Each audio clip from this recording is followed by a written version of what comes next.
تو ہمیں جو علم ملا ہے اس سے یہ پتہ لگے گا قرآن اللہ کی کتاب نہیں ہے اور محمد صاحب اس کے رسول نہیں ہے. ہمیں پتہ چلا ہے, ہم نے پڑھا ہے, ہمیں یہ سمجھ میں آ گیا کہ بھی یہ ایک انسان کی بنائی ہوئی چیز ہے, یہ ایک سمویدھان ہے.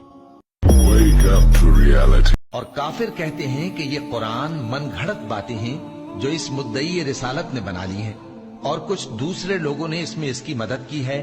یہ لوگ ایسا کہنے سے ظلم اور جھوٹ پر اتر آئے ہیں, اور کہتے ہیں کہ یہ پہلے لوگوں کی کہانیاں ہیں جن کو اس نے جمع کر رکھا ہے, اور وہ صبح و شام اس کو لکھوائی جاتی ہیں.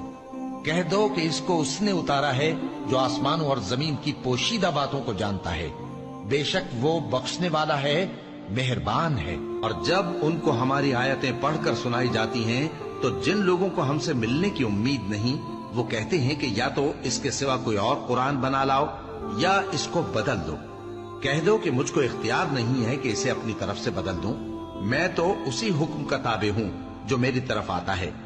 اگر میں اپنے پروردگار کی نافرمانی کروں تو مجھے بڑے سخت دن کے عذاب سے خوف آتا ہے. یہ بھی کہہ دو کہ اگر اللہ چاہتا تو نہ میں ہی یہ کتاب تم کو پڑھ کر سناتا اور نہ وہی تمہیں اس سے واقف کرتا.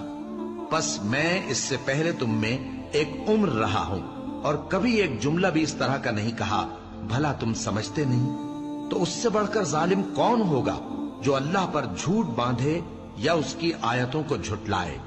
بے شک گنہگار فلاح نہیں پائیں گے.